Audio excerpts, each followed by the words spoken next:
If I had to ask you to think of three things to describe a hero, those three things would most probably be good, noble, and brave, right? There are many adjectives to describe a hero, but they are all positive and encouraging. In fact, the Webster Dictionary defines the word hero as a person admired for achievement and noble qualities. When we think of someone who is admired for their achievements and noble qualities in the Star Wars universe, the first thought that comes to mind is Luke Skywalker. George Lucas is extremely textbook in the way that he tells the Skywalker's story through the course of all three films, especially in the first film. The symbolism is not vague. Heroes are clothed in colors of whites, yellows, and blues, while the villains are surrounded in blacks, grays, and violent reds. Even the Force, the mystical religion slash quote-unquote fifth element of the galaxy, is referred to in the simplistic of terms: the light side of the Force, aka the good guys, and the dark side of the Force, aka the bad guys. From the lightsabers to the characters, everything follows a cliché to serve a purpose in telling that hero's tale. But is it really that simple? Is the story of Star Wars that black and white? Screenwriter and author Christopher Vogler writes in his book titled The Writer's Journey about the story structure that he calls the hero's journey. According to Vogler, there are three acts in this journey. In the first act, the hero will heed the call. In the second act, the hero will be reluctant to act or suffer a setback. And finally, in the third act, the hero returns to seek victory. There can be a varying degree of differences on how the hero journeys through these three acts, but the core elements all remain the same. In Star Wars episodes 4 through 6, Luke Skywalker goes through these three acts in a very systematic and predictable way. Episode 4 is his call to action, Episode 5 is his setback, and Episode 6 is his return to victory. But what about the antagonist? Playwright Lajos Egri in The Art of Dramatic Writing, which is considered to be the definitive Bible of playwriting, describes the antagonist as equal to the hero, that the antagonist must be as strong and as evenly matched to the hero. What separates the hero from the antagonist is their desire to being the exact opposite. But the antagonist is not the villain. The antagonist is merely the hero of their own story, as according to Vogler, antagonists and heroes are in conflict like horses in a team, pulling in different directions. They do not think of themselves as villains, but rather the hero of their own myth. We don't necessarily understand Darth Vader's desire or will in the original trilogy. We only understand what is presented.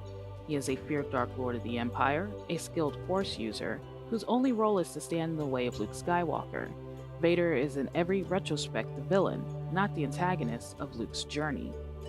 Even when the reveal is made that Darth Vader is in fact Anakin Skywalker, Luke's father, he does not become the antagonist because Vader's desires and purpose does not go against Luke's. At this point, Vader becomes the protagonist or pivotal character. As Egri explains, the pivotal character is the one that creates conflict and moves the play forward. The pivotal character knows what he wants, and without him, there is no story. The hero does not know what they want. The entire purpose of their story is their growth in figuring that out. The pivotal character grounds the hero and gives them the conflict in their journey. So it would make sense that in the latest Star Wars films that Rey is not our hero, but rather she is the pivotal character, whereas the hero of the film is none other than Ben Solo. If taken at face value, we can figure out that in the first 30 minutes of Episode 7 that our hero is Rey of Jakku, and our villain is Kylo Ren of the First Order. But as the movie progresses, things start to change. Once it's revealed that Kylo Ren is none other than the child of Han and Leia, nephew of Luke Skywalker, his character is elevated from villain to pivotal character, or antagonist for Rey.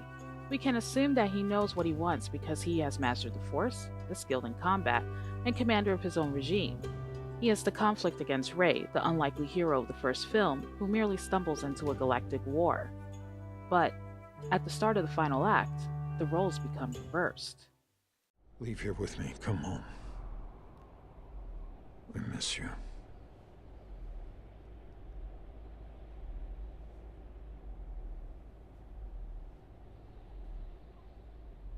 I'm being torn apart. I want to be free of this pain. In this moment, we see Ben Solo, and from this point, Ben becomes the hero of the story and Rey is now the pivotal antagonist. Of course, it might seem like a mischaracterization. Rey obviously fits the criteria of what makes a hero. But there are some things fundamentally missing from Rey's storyline that Ben Solo has: the inner conflict or sacrifice, and the climax and catharsis. Let's look at this a little closer by breaking down Ben Solo's journey. The first act of Ben's journey is not on screen because it really doesn't necessarily matter. We already know who and what Ben Solo is.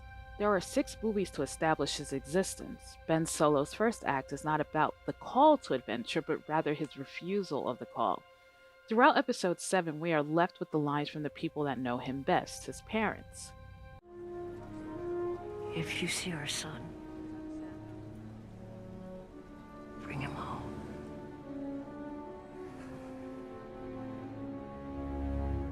Instead of accepting his destiny, he has refused it and succumbed to his inner shadow, allowing the darkness to manifest itself from within.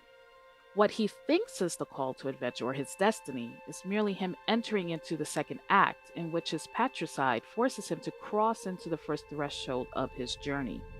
By episode 8, Ben believes that he is on the right path because the villain, Supreme Leader Snoke, has willed it so. But he comes into conflict, and this is tested throughout his interactions with Rey.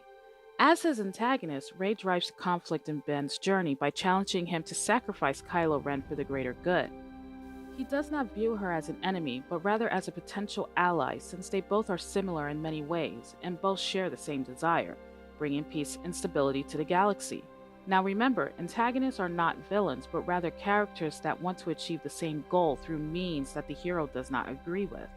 The hero's journey is all about the choices because the hero must grow. Rey does not grow as a character. She is determined, but she does not grow. Rather, Ben Solo is the one that is growing, which is why the scene in the throne room is so crucial to Ben's story as the hero. He makes the decision to slay his master, the villain of the story, to protect Rey, the pivotal character of the story. This is merely a test for Ben. Does he kill Kylo Ren to become Ben Solo and fulfill his destiny to save the galaxy, or does he succumb to his hubris? I want you to join me. We can rule together and bring a new order to the galaxy. Don't do this, Ben. He fails the test. He may have killed his master, but he has not let go of his own past. His hypocrisy is what drives the conflict between him and Rey. They are at a stalemate. This is not the end, nor the climax for Ben. He still suffers from his own inner conflict. He is still fighting. And when episode 8 ends, it ends with him defeated. This is his setback. We don't know how Ben's journey is to end. We all know that how Rey's journey will end because it mirrors that of Luke Skywalker. But Ben's story is a mystery. We could say that he will go down in a blaze of glory like his grandfather, but how satisfying would that be? Episodes 4 through 6 no longer make him a villain, but rather a tragic hero who makes the ultimate sacrifice. Without episodes 1 through 3, Vader's sacrifice lacks the significance. If Ben Solo's sacrifice is in death, it would not have been the death of a tragic hero, but the death of a villain. He will die because he must die in order for Rey to save the galaxy. That would not fit into the journey that Ben Solo is on as the hero of these films. As Vogler writes, the climax should provide the feeling of catharsis. It should give us an emotional release or breath through some fashion. Again, the hero is designed to earn sympathy and support from the audience. That is the catharsis, and the only way that this can be achieved is through Ben Solo's redemption or resurrection. This resurrection cannot come without a price, and generally, what the price becomes is the sacrifice. The sacrifice is not necessarily by death. It can also be of something that is of value, that is lost. Luke Skywalker sacrifices his ego. He has to grow beyond himself and become humble in order to master the Force and save his friends. And that is what the premise of the Star Wars saga has always been about, the deconstruction of the ego. In order to rise above, one must sacrifice their ego. Ben Solo is still Kylo Ren. He has refused to sacrifice this mask in order to ascend in his own hero's journey.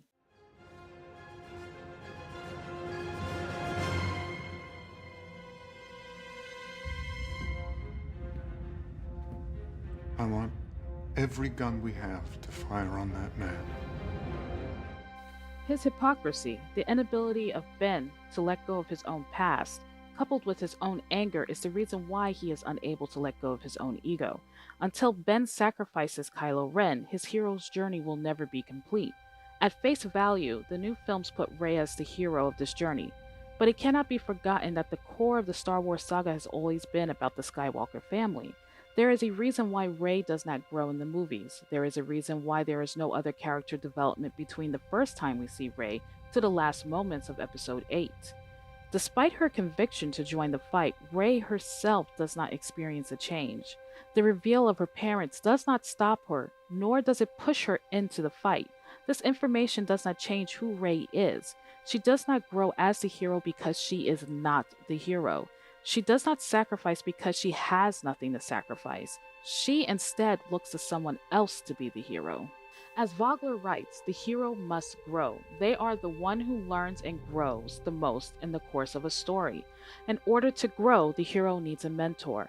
We could look at Luke in Episode 8 and state that he is her mentor, but what does Luke do for Rey? Rey does not grow from this exchange. She leaves the island of Ahch-To the same as she arrived. Rey moves on, dissatisfied with Luke and his weakness. So, in that retrospect, Luke is instead the mentor to Ben. He, in his final moments, leaves Ben with words that transform his entire perspective in the role that he is playing in this war.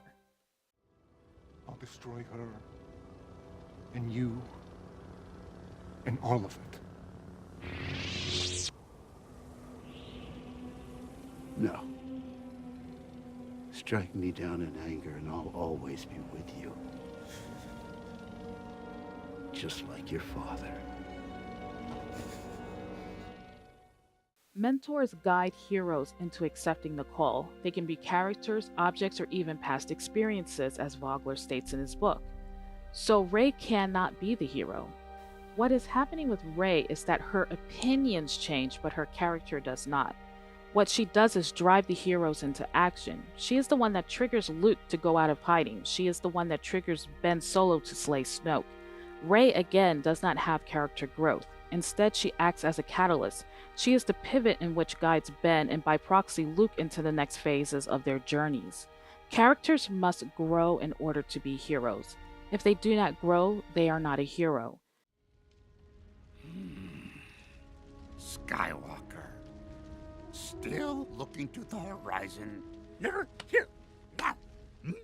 Ben Solo will change, as he is the hero, and it will be Rey who will lead that change as the pivotal character to focus and guide this change through their conflict. Kylo Ren will die, but Ben Solo will be reborn, and through that rebirth, hope will be restored to the galaxy. Hey guys, and thanks for watching my very first video essay. I always wanted to do one of these, and I'm glad I finally have the opportunity and tools to do it. I am a cinema studies minor, creative writing major, and so I want to focus a lot of these essays on combining both the storytelling and the cinematic aspect of storytelling. So I hope to do more of these, and thanks for watching. If you'd like to see more, subscribe and let me know what you think in the comments below. Thanks, and see you next time.